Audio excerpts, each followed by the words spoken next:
आज हम बात करने वाले हैं जीएस। जीएस के बहुत ही मोस्ट इंपॉर्टेंट क्वेश्चन जो हर कंपटीशन एग्जाम में पूछे जाते हैं। तो अभी तक आपने वीडियो को लाइक नहीं किया तो लाइक करें और चैनल को सब्सक्राइब करना ना भूलें और वीडियो के लास्ट तक बने रहें ताकि ये क्वेश्चन और ये चैप्टर आपके समझ में आए। ये क्वेश्चन बहुत ही इंपॉर्टेंट हैं और बहुत ही ज़्यादा कंपटीशन एग्जाम में पूछे जाते हैं। तो बिना समय गवाए वीडियो को शुरू करते हैं। सबसे पहला क्वेश्चन है, इतिहास के जनक हेरोडोटस है। जो इतिहास लिखा है, इतिहास का जनक किसे माना जाता है? तो हेरोडोटस को माना जाता है। इन्होंने एक पुस्तक लिखी है, पुस्तक का नाम है हिस्टोरिक। हेरोडोटस के द्वारा एक पुस्तक लिखी गई है जिसका नाम है हिस्टोरिक। ये इतिहास की एक पुस्तक है। और प्रागैतिहासिक काल वह काल जिसके लिए कोई लिखित सामग्री नहीं थी। जो सबसे पहले काल था, जब मनुष्य का जन्म हुआ था या मनुष्य का प्रारंभ हुआ था हमारे पृथ्वी के ऊपर, तब मनुष्य का जो क्रिया थी, जो काम करते थे, उसको लिखने की कोई भी सामग्री नहीं थी।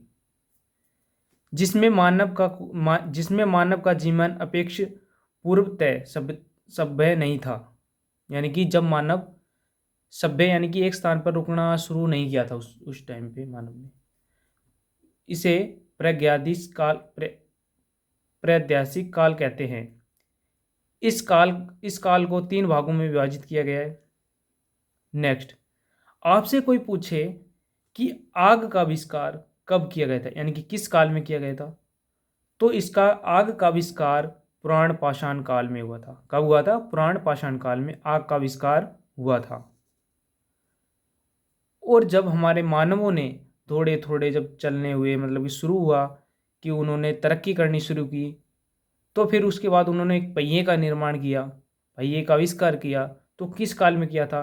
तो वो था नवपाषाण काल। नवपाषाण काल में उन्होंने रहना खाना ये काम सीख चुके थे और पहिए का निर्माण उन्होंने किया। उन्होंने ताकि दूरी को कम तय करने के लिए, जैसे कि पहले का क्या समय था कि पैदल लोग एक स्थान से दूसरे स्थान जाते थे, तो उन्होंने कुछ दिमाग लगाया, फिर उन्होंने एक पहिए का आविष्कार किया ताकि हम कोई सवारी बना के या साधन बना के उसके द्वारा हम एक स्थान से दूसरे स्थान पर जा सकें। नेक्स्ट क्वेश्चन है, मनुष्य ने घर बनाने की कला, यानी कि मनुष्य द्वारा घर बनाने की सबसे पहले कला कौन से काल में आई? तो वो था नवपाषाण काल। नवपाषाण काल में उन्होंने घर बनाना सीख लिया था। और मनुष्य द्वारा सबसे पहले पालतू पशु कौन सा बनाया गया था? तो वह था कुत्ता। कौन सा था? कुत्ता। ये भी नवपाषाण काल में ही प्रारंभ हुआ था। और दूसरा था कृषि का आविष्कार नवपाषाण काल में हुआ था। तो जो हमारे मनुष्य थे, हमारे जो मानव थे, जो हमारे पूर्वज थे, उन्होंने कृषि करना प्रारंभ कब किया था? तो वह था नवपाषाण काल में कर लिया था। नेक्स्ट क्वेश्चन है, मनुष्य ने सबसे पहले कौन सी धातु का प्रयोग किया? तो मनुष्य ने सबसे पहले तांबे का प्रयोग किया। जो कुछ घरों में अब भी तांबे का प्रयोग होता है, और पहले के जो हमारे पूर्वज थे वो बहुत ही ज़्यादा तांबे का प्रयोग करते थे। और अब के टाइम में क्या हो गया, एल्यूमिनियम ज़्यादा घर में बरतते हैं लोग, और इससे बहुत ही ज़्यादा नुकसान होता है। इससे बढ़िया घरों में स्टील के बर्तन प्रयोग में लाओ, और एल्यूमिनियम के बर्तन से बहुत ही ज़्यादा बीमारियां होती है। नेक्स्ट क्वेश्चन है, मनुष्य द्वारा प्रयोग किए जाने वाला प्रथम औजार कौन सा था? तो जो मनुष्य थे वो अपने काम करने के लिए किस औजार का प्रयोग करते थे? यानी कि उस टाइम खूंखार, शेर, चीते, भेड़िए इस प्रकार के जीव रहते थे, यानी कि जंगली जानवर रहते थे। तो उनसे बचाव के लिए और वे पेड़ों को काटने के लिए किसका प्रयोग करते थे? कौन सा औजार था उनके पास? तो वह थी कुल्हाड़ी। कौन सी क्या थी? कुल्हाड़ी। नेक्स्ट क्वेश्चन है, कृषि का प्रथम उदाहरण क्या है? यानी कि कृषि के जो अवशेष हैं वो किस स्थान पर मिले हैं? तो ये मिले हैं मेहरगढ़ में। अब कोई पूछे मेहरगढ़ कहाँ भी? तो मेहरगढ़ है ये पाकिस्तान में पड़ता है। मेहरगढ़ कहाँ पड़ता है? पाकिस्तान में। जब 14 अगस्त 1947 को हमारे देश का बंटवारा हुआ था, तो 14 अगस्त 1947 को पाकिस्तान आज़ाद हुआ था, और उसकी एक दिन आगे बढ़ाकर 15 अगस्त 1947 को हमारा भारत देश आज़ाद हुआ था। तो ये मेहरगढ़ है ना, ये पाकिस्तान में चला गया। भारतवर्ष शब्द सर्वप्रथम उल्लेख हाथी हम्प अभिलेख में मिला है। कौन से में मिला है? भारतवर्ष शब्द है वो हम्पी, हाथी हम्प एक अभिलेख है, उसमें इस शब्द का प्रयोग किया गया था। नेक्स्ट क्वेश्चन है, मनुष्य द्वारा सबसे पहले कौन सी फसल बोई गई थी? यानी कि सबसे पहले फसल का कौन सी फसल अपने खेतों में उन्होंने बोई थी? तो वो थी जौ की फसल। कौन सी थी? जौ, जिसे यव थी, यानी कि यव भी कहते हैं, जौ को यव भी कहते हैं। नेक्स्ट आता है चैप्टर हमारा प्रमुख वेद। हमारे जो वेद हैं उनके बारे में बात करेंगे। तो सबसे प्राचीन ग्रंथ यानी कि वेद का शाब्दिक अर्थ क्या है? जिसे हम वेद कहते हैं, तो वेद का शाब्दिक अर्थ क्या है? वो ज्ञान। शाब्दिक अर्थ है ज्ञान। जो वेद है हमारे, वो ज्ञान है उनमें। वेदों की संख्या कितनी है? तो हमारे 4 वेद हैं, ऋग्वेद, यजुर्वेद, सामवेद। ये हमारे चारों वेद हैं। और पूछा जाए सबसे नया वेद कौन सा है, तो वह है अथर्ववेद। कौन सा है? अथर्ववेद। और सबसे पुराना वेद कौन सा है, तो वह है हमारा ऋग्वेद। ठीक है, जिसमें मंत्रों का भी संकलन है। ऋग्वेद यह सबसे प्राचीन वेद है। इसमें 10 मंडल और 1028 सूक्त तथा 10,580 रचनाएं हैं। इसमें रचनाओं की बात की जाए तो कितनी है? 10,580। ऋग्वेद के मंत्रों को क्या कहा जाता है?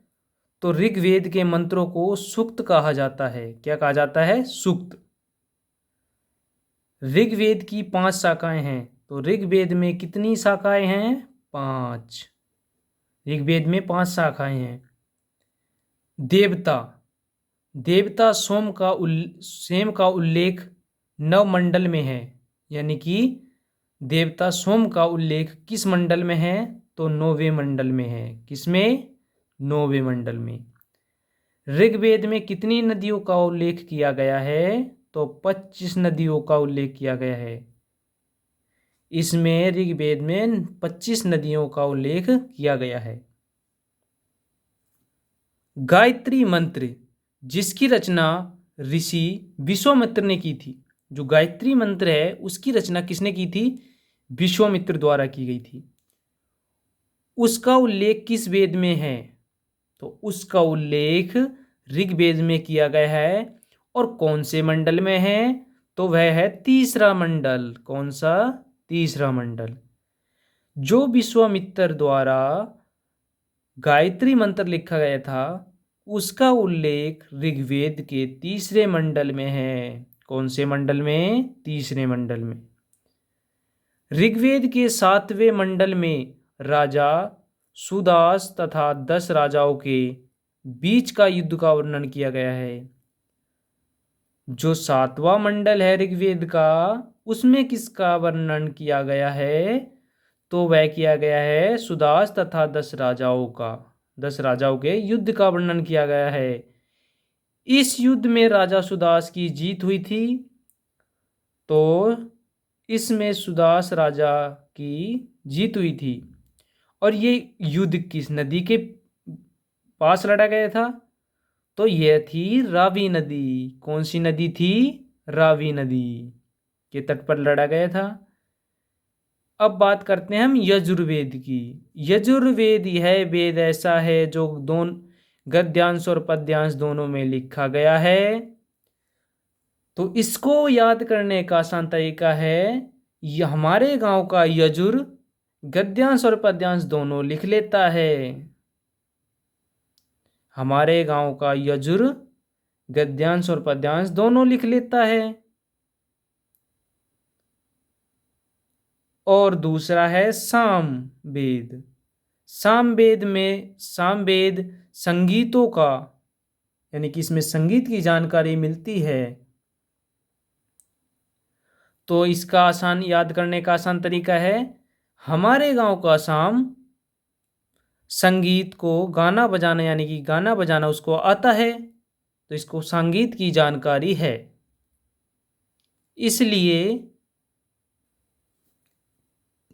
इसलिए भारतीय संगीत का जनक कहते हैं। तो भारतीय संगीत का जनक किसे कहते हैं? सामवेद को। सामवेद में संगीत की जानकारी दी गई है, तो इसे संगीत का जनक भी कहा जाता है। कौन से वेद को संगीत का जनक कहा जाता है? तो वो है सामवेद।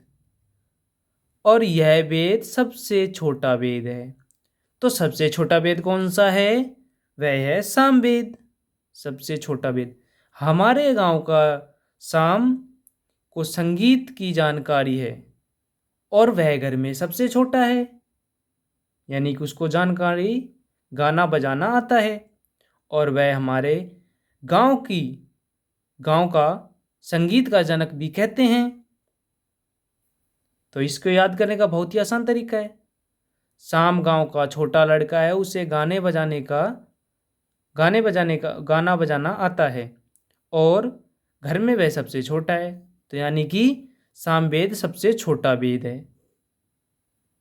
और इसमें धनु और मंत्र संगीत का संग्रह है, यानी कि इसमें धनु और मंत्रों, यानी कि मंत्र और धनु और संगीत का संग्रह है, यानी कि जो संगीत है वो किस में है? तो सामवेद में है, सीधी सी बात है। अब बात करते हैं अथर्ववेद। अथर्ववेद यह वेद सबसे बाद में लिखा गया था। सबसे नया वेद कौन सा है? तो सबसे नया वेद है अथर्ववेद। कौन सा वेद है? अथर्ववेद, जो सबसे बाद में लिखा गया था। इसलिए आधुनिक वेद भी कहते हैं इसे। नया वेद या आधुनिक वेद भी कहते हैं। आधुनिक वेद कौन सा है? तो अथर्ववेद है। इस वेद में जादू, टोना, तंत्र, मंत्र, चिकित्सा, विवाह तथा लौकिक जीवन का उल्लेख है। यानी कि जादू, टोने, तंत्र, मंत्र, चिकित्सा, विवाह, लौकिक जीवन का उल्लेख किस मंत्र में है? तो वह है अथर्ववेद में। किसमें है? अथर्ववेद में। अथर्ववेद को ब्रह्मवेद भी कहा जाता है। भाई ब्रह्मवेद किसे कहते हैं? तो वो है हमारा अथर्ववेद। अरे भाई ब्रह्मवेद किसको कहते हैं? अथर्ववेद को ही तो कहते हैं ब्रह्मवेद। इसका दूसरा नाम है, इसमें यह बताया गया है कि सवा तथा समिति प्रजापति की 2 पुत्री हैं।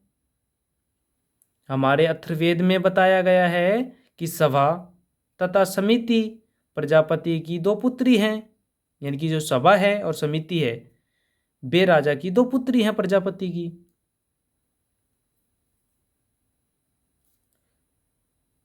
वेदों की कुल संख्या कितनी है? हमारे वेद कितने हैं भाई? 6। और वेदांग कितने हैं हमारे? 6। और वेद कितने हैं हमारे? 4। सबसे पुराना वेद कौन सा है? ऋग्वेद। और सबसे नया वेद कौन सा है? अथर्ववेद। टोटल वेद कितने हैं? 4। अब बात करिए वेदांगों की संख्या कितनी है भाई? 6। और हम वेदों की बात कर लें तो वेद में सबसे नया वेद कौन सा है? अथर्ववेद। और जिसमें संगीत की जानकारी दी गई है वह कौन सा वेद है? तो वह है गांव का सबसे छोटा लड़का, तो यानी कि साम गांव का सबसे छोटा लड़का है, तो यानी कि सामवेद सबसे छोटा है। और गद्यांश पद्यांश किसको लिखने आते हैं? वो हमारे गांव का यजुर को गद्यांश पद्यांश लिखने आते हैं, यानी कि यजुर्वेद में गद्यांश और पद्यांश दोनों लिखे गए हैं। अब हम बात करते हैं वेदांगों की। वेदांग 6 हैं हमारे।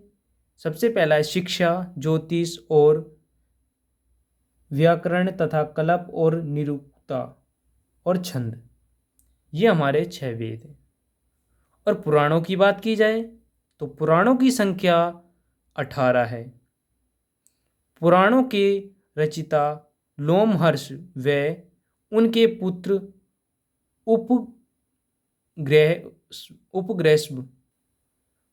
उपग्रैष्व पुराणों में सबसे प्राचीन एवं प्रमाणित पुराण मत्स्य पुराण है।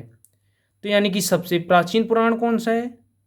तो सबसे प्राचीन पुराण मत्स्य पुराण है। और पुराणों की संख्या कितनी है? तो 18 है भाई। वर्तमान उपलब्ध पुराण गुप्त काल के आसपास के हैं, यानी कि जो वर्तमान के हमारे पुराण हैं वो किस काल में लिखे गए थे? ज़्यादातर वो थे गुप्त काल में, यानी कि गुप्त काल के आसपास में लिखे गए थे। विष्णु पुराण का संबंध मौर्य वंश से और मत्स्य पुराण का संबंध सातवंश से है तथा वायु पुराण का गुप्त वंश से, यानी कि विष्णु पुराण है उसका संबंध मौर्य वंश से है, इससे है मौर्य वंश से। और मत्स्य पुराण है उसका संबंध सातवाहन से है, सातवाहन वंश से। तथा वायु पुराण है हमारा, उसका संबंध किससे है? गुप्त वंश से। और अर्थशास्त्र के लेखक कौन है? चाणक्य।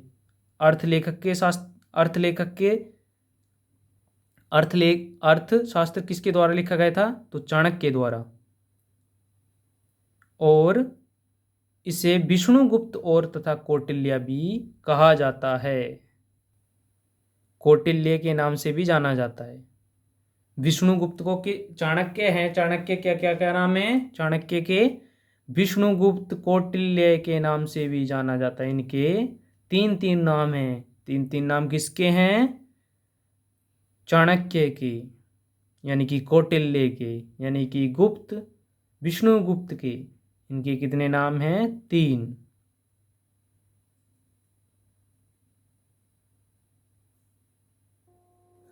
अर्थशास्त्र पुस्तक का मूल्यांकन यानी कि राजनीतिक संबंधी शास्त्र है। जो अर्थशास्त्र है वो कैसा शास्त्र है? वो हमारे राजनीतिक से शास्त्र यानी कि राजनीतिक से संबंधित है। इसमें मौर्य कालीन इतिहास का उल्लेख किया गया है, यानी कि जो अर्थशास्त्र है इसमें किसका उल्लेख किया गया है? तो इसमें उल्लेख किया गया है मौर्य कालीन इतिहास का, यानी कि मौर्य वंश था उसका उल्लेख किया गया है। राजतरंगिणी पुस्तक के लेखक कौन है? कल्याण। इस पुस्तक में कश्मीर के राजाओं का इतिहास वर्णित है। जो राजतरंगिणी पुस्तक है इसमें किस राजा का उल्लेख किया गया है, यानी कि किसका वर्णन किया गया है? तो वह कश्मीर का राजा कौन था? ये इसका आंसर कमेंट में जरूर लिखें। अष्टाध्यायी पुस्तक के लेखक कौन है? तो पाणिनि। अष्टाध्यायी के लेखक कौन है? पाणिनि। और अष्टाध्यायी पुस्तक किस भाषा में लिखी गई है? तो यह हमारी संस्कृत भाषा में लिखी गई। इसका संस्कृत में व्याकरण किया गया है। व्याकरण की पुस्तक है, यानी कि संस्कृत है उसका व्याकरण है। सबसे प्रमुख स्मृति, यानी कि जो सबसे प्रमुख स्मृति है वो मनुस्मृति। इसकी लेखक कौन है मनुस्मृति की? तो मनु। कौन है भाई? मनु। जैन साहित्य का आगमन कहाँ कहा जाता है? यानी कि जो मनुस्मृति है इसमें शायद जैन साहित्य का आगमन है। तो जैन धर्म का प्रारंभिक इतिहास कल्पसूत्र नामक पुस्तक में है। ये मनुस्मृति अलग है। मनुस्मृति के लेखक कौन है? मनु। और जैन साहित्य, यानी कि अब जैन साहित्य की बात होगी, यानी कि हमारे जब जैन साहित्य का चैप्टर शुरू हो गया। तो जैन जैन धर्म का प्रारंभिक इतिहास कल्प सूत्र नामक पुस्तक में लिखा गया है। जो जैन धर्म में इसका जो वर्णन किया गया है वो किस पुस्तक में किया गया है? तो कल्प सूत्र, यानी कि कल्प सूत्र में किया गया है। और कल्प सूत्र के लेखक कौन है? तो भद्रबहु द्वारा ये पुस्तक लिखी गई है भाई। कल्प सूत्र किसने लिखी थी भाई? भद्रबहु ने लिखी थी भाई। जातक कथाएं बौद्ध धर्म से संबंधित हैं। जो जातक कथाएं हैं वो किस धर्म से संबंधित है भाई? बौद्ध धर्म से। किससे? बौद्ध धर्म से हैं भाई। इसमें महात्मा बुद्ध के जीवन की कहानियां लिखी गई हैं। यानी कि जातक कथाएं हैं उसमें हमारे महात्मा बुद्ध थे, उनकी कहानियां लिखी गई हैं। भारत का सबसे प्राचीन नगर मोहनजोदड़ो, यानी कि भारत का सबसे प्राचीन नगर कौन सा है? मोहनजोदड़ो, जिसमें मृतकों का टीला भी कहा जाता है। यानी कि जो भारत का सबसे प्राचीन शहर यानी कि नगर वो है मोहनजोदड़ो, जिसे मृतकों का टीला भी कहा जाता है। तो कल से सिंधु घाटी सभ्यता पढ़ाई जाएगी, यानी कि नेक्स्ट चैप्टर है हमारा सिंधु घाटी सभ्यता। तो अभी तक आपने वीडियो को लाइक नहीं किया तो लाइक करें और चैनल को सब्सक्राइब करना ना भूलें। मिलते हैं नेक्स्ट वीडियो में।